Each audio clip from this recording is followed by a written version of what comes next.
What is up, guys? And welcome back to some more Star Wars Galaxy of Heroes. My name, or my new name, is Regulus. This is the first Star Wars Galaxy of Heroes video with this name, so it's still me. We haven't done any Star Wars Galaxy of Heroes videos for a little while because the Ewoks, to be honest, were pretty bloody boring, but we're here now with some awesome stuff. So, let's read this together. R2D2 Returns. R2D2 returns to the Galaxy of Heroes. Power up your Empire squad and collect this daring droid now. Now you may be thinking, R2D2, that's early, he wasn't here that long ago. Let's read this next part. R2D2 is a required unit in the upcoming Hero's Journey Luke Skywalker event. Now, you may be saying, the Trouble in Tatooine event was a Luke Skywalker event. No, friends. No. We officially have Luke Skywalker Jedi coming to the game. So we are going to jump into the forums. Wanted to make a video because this is one of the biggest things that has happened in a long time in Star Wars Galaxy of Heroes. It is pretty much the main character. This is a new hat, by the way. Never worn it before. It was sitting on my desk. I was like, yeah, I'll wear it for the video, man. Why not? Change it up instead of this little boy right here. So, let's have a look. I'm thrilled to share the hot note. That's boring. Commander Luke Skywalker is arriving soon in Galaxy of Heroes. We're so excited we wanted to share a sneak peek. He will have 6 abilities. The first character ever to have 6 abilities, that's right. And 3 of which will have Zeta'd upgrades. That is 60 total Zeta'ds that you will need to max Luke Skywalker. So, let's have a look, firstly, what we're going to need for him. He's going to be like a legendary event, like all of these big characters. So, the first thing is, he will be unlocked this August, which means you have less than a month to get all these characters to 7 stars. So, we will need old Ben Kenobi, Princess Leia, StormTrooper Han, Luke Skywalker, Farm Boy, obviously. You can't have Jedi Luke 7 stars already, and R2D2. Now, I have been looking at the Reddit posts and all of that, and people are pretty upset about this. The main thing, my eye is super itchy, the main thing that people are upset about is that you need R2D2. Now, you may be saying, why? I have R2D2. What's the problem?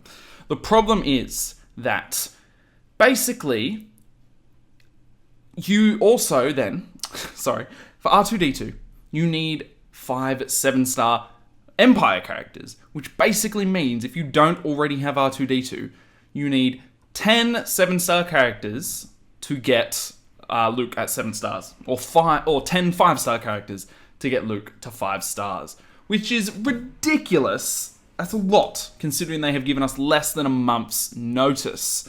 So, my problem will be old Ben Kenobi. I have R2D2 7 stars, Han and Leia at 7 stars. I have Farm Boy Luke at... Oh my eye! God! Farm Boy Luke at 6 stars. But old Ben Kenobi, I have 11 shards total. So unless they do double drops on old Ben, I am going to struggle. So that is why the R2D2 event is coming soon. So if you do already have your good old Empire, then you'll be able to get R2D2 and hopefully Luke at the same time. Now what we're going to do is jump in and have a look at Luke's little, what's it called? His abilities, because that's what we all want to know. So this is Commander Luke Skywalker, how he looks in game. As you can see, he looks pretty epic. He is the Cloud City Luke, or Bespin Luke, I believe it's called. Unlock. Oh my god! So you will not be able to get him with 5-star characters because he unlocks at 7 stars, guys. You will need him at 7 stars or nothing. Holy crap. So that is ridiculous. You need 10 7-star characters to even get Luke. That's crazy. So, let's have a look. The basic to start with. Destined Strike. As you can see here in action, he is stunning and doing a crap ton of damage to Thrawn. Deal physical damage to target enemy and inflict speed down and defense down for 2 turns. If the target already had speed down, remove 30% turn meter. If the target already had defense down, inflict stun for 1 turn. So you can remove 30% turn meter and inflict stun if you get this attack at the right time. Pretty good, and looks like it does a solid amount of damage. Let's see the damage counters 17,000. That's a lot of damage. Special attack. Use the Force. Use the Force, Luke. Deal physical damage to target enemy. Dispel all buffs on them. Remove 100% turn meter. And inflict buff immunity and tenacity down for 2 turns. Reduce the cooldown of this ability by 1 if the target didn't have full health. So that is just a big, fat, go screw yourself from Luke, because it does basically everything to the enemy. It's almost fracture. Next up, call to action. As you can see here, you get a little locked icon above his head. Now, let's read what that does. Dispel all debuffs on Luke. Luke gains 100% turn meter and recovers 40% health and 40% protection. That's a big recovery. If Luke doesn't have the call to action unique buff, which is that little thing he gets above his head, the locked one, he gains it until the next time this ability is used. Now, before we jump into what it does, if you'll notice here, which you may not have noticed, old Ben has a taunt on him. Now, none of these characters currently can grant taunt to a teammate. And they are reworking all the characters you need to get Luke.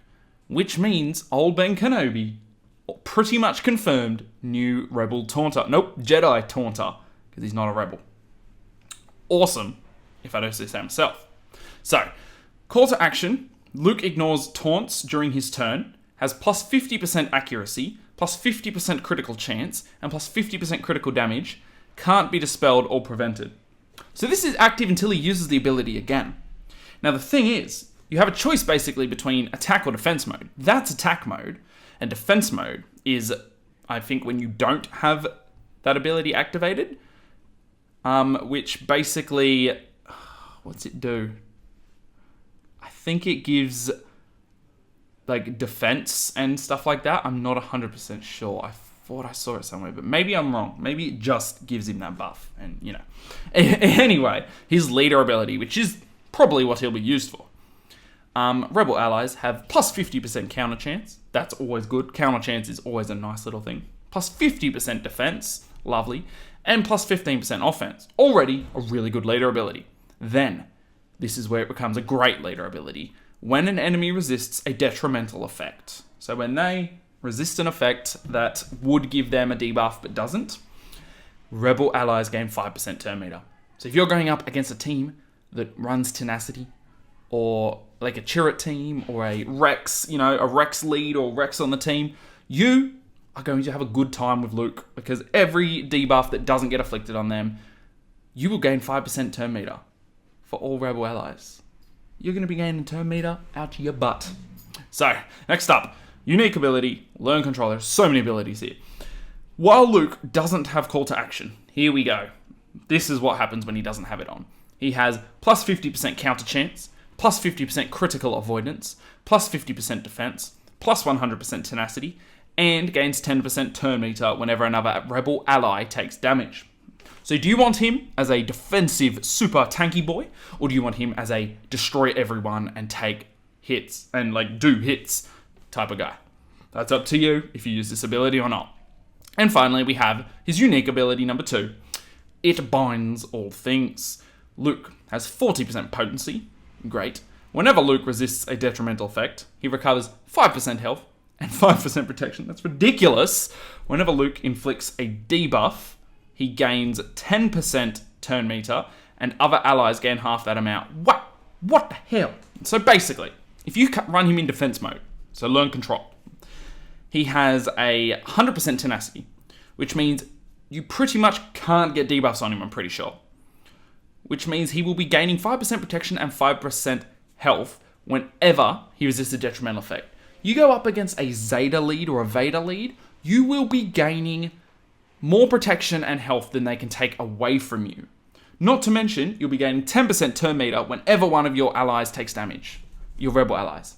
So you're basically going to be attacking every 2 seconds and getting super buffed up with health and everything. My god, I just went back to Star Wars. That's not what meant to happen. Oh my goodness, this is fun. Oh, I've broken my iPad.